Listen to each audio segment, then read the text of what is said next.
귀향 이야기 네 번째 시작합니다. 트로이를 떠난 그리스군의 함선들이 에게해를 지나 카페레우스 곧 가까이 이르렀을 때 신들이 보낸 폭풍우를 만났습니다. 이 폭풍우에 많은 배들이 파괴되고 먼 바다로 떠밀렸지만 아가멤논의 함선들만은 헤라의 보호 덕분에 무사할 수 있었습니다. 고향 가까이 이르렀을 때 그의 함선들은 또다시 폭풍우를 만났는데 이번 것은 고향집의 위험이 도사리고 있으니 조심하라는 신의 경고였죠. 그의 함선들은 잠시 밀려났으나 곧 고향에 도착했습니다. 그는 감격하며 배에서 내렸고 고향 땅에 입맞추며 뜨거운 눈물을 흘렸습니다. 그리고 험난한 항해에서 살아남은 것을 감사하며 신에게 제사를 올렸습니다. 그가 군사들과 미케네 성으로 향하려 할 때 첩으로 삼아 데려온 트로이 공주 카산드라는 집으로 가면 죽게 될 것이라며 경고하였습니다. 하지만 늘 그랬듯이 아무도 그녀의 예언을 믿어주지 않았죠. 한편 그의 아내 클리타임네스트라는 트로이로 떠난 남편에게 원한을 품고 있었습니다. 출항 때 딸 이피게네이아를 희생 제물로 바쳤기 때문이었죠.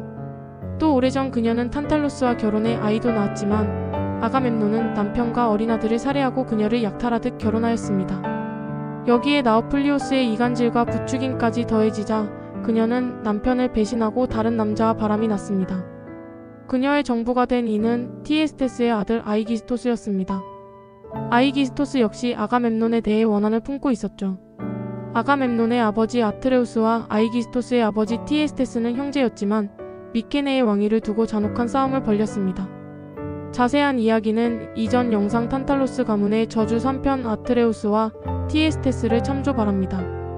아이기스토스는 아가멤논이 갑자기 들이닥치는 일이 없도록 1년 전부터 파수꾼을 시켜 망을 보게 하였습니다. 그래서 아가멤논이 도착한 것을 곧장 알 수 있었죠. 두 사람은 아가멤논을 환영할 잔치를 준비하게 하며 자신들을 따르는 병사들을 뒤편에 숨겨 대기시켰습니다. 그런 다음 클리타임네스트라는 미케네의 백성들과 성 밖으로 나가 아가멤논을 맞이하였죠. 성 안으로 들어오는 길에 붉은 융단을 깔아 남편을 맞이하였고 마음에도 없는 축복과 찬사를 늘어놓았습니다. 아가멤논은 신들에게나 어울리는 일이고 신들이 질투할 수 있다며 거절하였지만 결국 아내의 설득에 넘어가 붉은 카펫 위를 밟고 궁으로 들어갔습니다. 이 행위는 이후 레드카펫의 기원이 되었죠. 부하장수들이 호화로운 잔치상에 앉아 먹고 마시며 그간의 고생을 달래는 동안 아내의 권유를 받은 아가멤논은 항해로 쌓인 먼지와 피로를 씻어내고 상쾌한 기분이 들게 목욕부터 하였습니다. 아가멤논이 목욕을 마치자 클리타임네스트라는 입을 옷을 내어왔는데 소매구멍이 막힌 옷이었죠. 그에게 촘촘한 그물을 씌웠다고도 합니다. 아가멤논이 옷을 걸쳐 입으며 허둥대는 순간 클리타임네스트라와 아이기스토스가 달려들어 그를 살해하였습니다. 그리고 잔치를 즐기던 아가멤논의 부하장수들도 매복한 군사들에게 모두 살해당하였습니다. 클리타임네스트라는 카산드라를 찾아 그녀마저 살해하였죠. 미케네는 아이기스토스와 클리타임네스트라의 손에 장악되었습니다. 아가멤논에게는 클리타임네스트라가 낳아준 세 딸과 한 명의 아들이 있었습니다.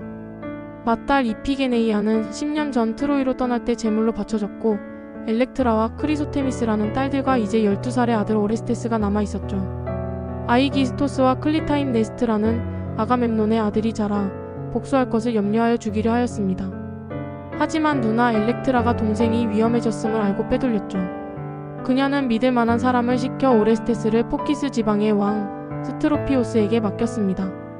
스트로피오스의 아내 아낙시비아는 아트레우스의 딸로 아가멤논의 누이였죠. 쉽게 말하면 동생을 고모와 고모부에게 보낸 것입니다. 스트로피오스 부부에게는 오레스테스와 같은 나이의 필라데스라는 아들이 있었는데 이 둘은 금방 어울려 친해졌고 친형제 같은 사이가 되었습니다. 아가멤논이 죽은 지 8년이 지나서 20살이 된 오레스테스는 델포이로 가 신탁을 받았습니다. 신탁은 그에게 아버지를 죽인 자들을 죽여라 라고 하였죠. 한편 미케네에 남아있던 아가멤논의 딸 엘렉트라와 크리소테미스는 어머니의 감시와 견제를 받으며 살아갔습니다. 크리소테미스는 아버지의 복수는 현실적으로 어려우니 이대로 어머니의 뜻에 따라 지내자는 편이었지만 엘렉트라는 어머니와 대립하며 아버지의 죽음에 대해 복수를 꿈꾸며 남동생 오레스테스가 돌아오기를 기다렸습니다. 아이기스토스와 클리타임네스트라도 엘렉트라의 그런 생각을 알고 그녀를 아무런 권력이 없는 평범한 농부와 결혼시켰습니다. 농부는 자신의 분수를 알고 그녀의 처녀성을 지켜주었죠. 엘렉트라는 어릴 적부터 아가멤논을 몹시도 따르며 동경하였는데 언니 이피게네이아가 희생되었음에도 아버지에 대한 애정이 변치 않았습니다. 스위스의 심리학자 칼 융은 어린 여자아이가 아버지에게 애정을 가지고 집착하며 어머니에게 질투의 감정을 갖는 것을 엘렉트라 콤플렉스라고 이름 지었습니다. 지그문트 프로이트의 오이디푸스 콤플렉스와 대비되는 개념이죠. 그리스의 3대 비극 작가들은 모두 오레스테스와 엘렉트라 남매의 재회와 복수에 대한 이야기를 만들었습니다. 아이스킬로스의 오레스테이아 3부작 중 두 번째인 제주를 바치는 여인들, 소포클레스의 엘렉트라, 에우리피데스의 엘렉트라입니다. 작가에 따라 내용이 조금씩 다르지만 큰 줄기는 비슷합니다. 오레스테스와 필라데스는 복수를 위해 미케네로 왔습니다. 아가멤논의 무덤 앞에서 엘렉트라가 술을 올리며 슬퍼하고 있었는데 이를 지켜본 오레스테스는 누나에게 자신의 정체를 밝혔습니다. 오레스테스가 자신이 아가멤논의 아들임을 밝히는 징표는 작가마다 다릅니다. 아이스킬로스는 신발 사이즈와 머리칼, 소포클레스는 아가멤논의 인장반지, 에우리피데스는 어릴 적 상처라고 하였죠. 아무튼 8년 만에 재회한 남매는 아버지의 복수를 결의하고 계획하였습니다. 오레스테스와 필라데스는 포키스의 전령으로 분장하였습니다. 둘은 가짜 유골 항아리를 클리타임 네스트라에게 전하며 오레스테스가 전차를 몰다가 실수로 죽었다고 알렸습니다. 오레스테스는 이 소식을 듣고 방심한 클리타임 네스트라와 아이기스토스를 차례로 살해하였죠. 오레스테스의 행위는 아버지의 죽음에 대한 복수였지만 모친을 살해하여 인륜의 금기를 어긴 것이었기에 복수의 여신들에게 저주를 받았습니다. 정신적, 육체적 고통에 시달리며 광기에 휩싸였죠. 그는 델포이의 아폴론 신전으로 달아나 보호를 요청하며 신탁을 받았습니다. 아폴로는 아테네로 가서 재판을 받으라고 하였죠. 오레스테스는 아테네로 가서 아테나 여신에게 재판을 열어줄 것을 간청했습니다. 아테나는 법을 통해 정의를 구현하는 것이 중요하다고 판단하고 아레이오스 파고스에서 재판을 열기로 하였습니다. 아레이오스 파고스는 아레스의 언덕이라는 뜻으로 과거 자신의 딸 알키페를 납치하려 했던 포세이돈의 아들 할리로티오스를 살해한 죄로 아레스가 재판을 받았던 곳입니다. 재판을 위해 아테네의 시민들 중에서 12명을 배심원으로 가려 뽑았으며 아테나 여신이 직접 재판관이 되었습니다. 복수의 여신들이 고소인으로 피고인 오레스테스를 벌할 것을 주장하였고 아폴론이 변호인으로 오레스테스를 변론하였죠. 판결은 배심원들의 투표에 맡기기로 하였는데 만약 동수가 나온다면 재판관인 아테나 여신의 표결로 판결하기로 미리 정해놓았습니다. 아폴로는 어머니보다는 아버지가 더 중요한 존재이므로 오레스테스가 아버지의 죽음에 대해 복수한 일은 정당한 일이었다고 주장하였습니다. 에리니에스는 피로 이어진 가족, 특히 어머니를 살해한 것은 가장 무거운 죄이며 세상의 질서를 어긴 일이라고 주장하였습니다. 클리타임 네스트라와 아가멤논은 부부였지만 피로 이어진 관계는 아니기에 그녀가 남편을 살해한 죄는 오레스테스가 피로 이어진 어머니를 살해한 죄에 비할 것이 아니라고 하였죠. 배심원들은 양측의 주장을 듣고 각각의 항아리에 돌을 넣어 판결을 하였습니다. 배심원들의 의견이 6대6으로 동률을 이루자 아테나 여신이 결정적인 표결을 행사했습니다. 그녀는 오레스테스가 무죄라는 쪽에 돌을 넣었죠. 아테나 여신이 제우스의 머리에서 태어났기 때문에 어머니보다 아버지가 더 중요한 존재라는 아폴론의 주장에 손을 들어준 것은 아닐까요? 에리니에스는 이 판결에 분노하며 아테네의 재앙과 저주를 내리겠다고 위협하였습니다. 그러자 아테나는 에리니에스에게 복수가 아닌 정의의 수호자이자 도시의 수호자라는 새로운 역할을 제안하였습니다. 그녀는 복수가 복수를 낳는 피의 순환을 끊으라고 그녀들을 설득하였죠. 그렇게 된다면 아테네 시민들이 복수의 여신들을 섬기고 명예를 가져다 줄 것이며 복수의 여신들이 아테네의 새로운 거처를 얻게 될 것이라고 당근도 내밀었습니다. 결국 복수의 여신들은 재판의 결과를 받아들였고 자비로운 여신들로 변모하였습니다. 오레스테스는 이 재판으로 벌은 면하였지만 정화를 받아야 했습니다.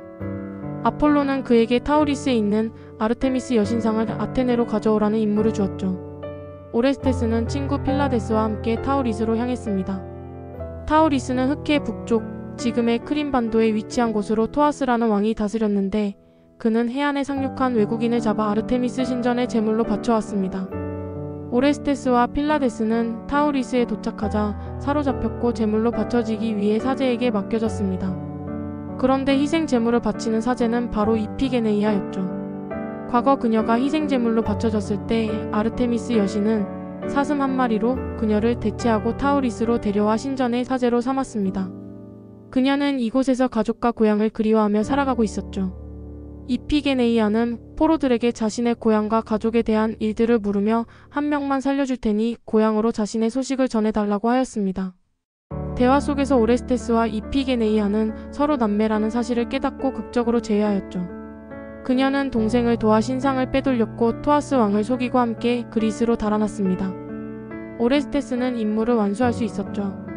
한편 미케네는 아이기스토스와 클리타임네스트라의 아들 알레테스가 왕이 되어 있었는데 돌아온 오레스테스는 이복 동생을 죽이고 미케네를 차지하였습니다. 과거 오레스테스는 메넬라우스와 헬레네의 딸인 사촌 헤르미오네와 결혼할 예정이었습니다. 하지만 귀향한 메넬라우스는 그의 딸을 아킬레우스의 아들인 네오프톨레모스와 결혼시켰습니다. 이것은 네오프톨레모스가 트로이 전쟁에 참가한다면 딸을 주겠다고 약속한 것을 지킨 것이었죠. 자신이 모욕당했다고 생각한 것일까요? 아니면 남편에게 사랑받지 못한 헤르미오네가 사주한 것일까요?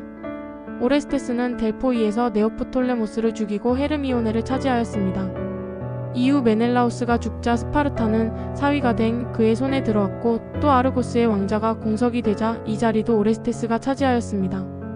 그는 미케네 아르고스 스파르타의 통치자가 되었고 펠로폰네소스 전역에 그의 힘이 미쳤습니다. 그의 치세는 오래 이어졌고 헤르미오네가 낳아준 아들 티사메노스가 그의 뒤를 이어 통치자가 되었습니다. 그러나 티사메노스는 도리아에서 남아한 헤라클레스의 후손들과의 전투에서 죽고 말았고 펠레폰네소스의 주요 도시들은 헤라클레스의 후손들이 각각 차지하였습니다.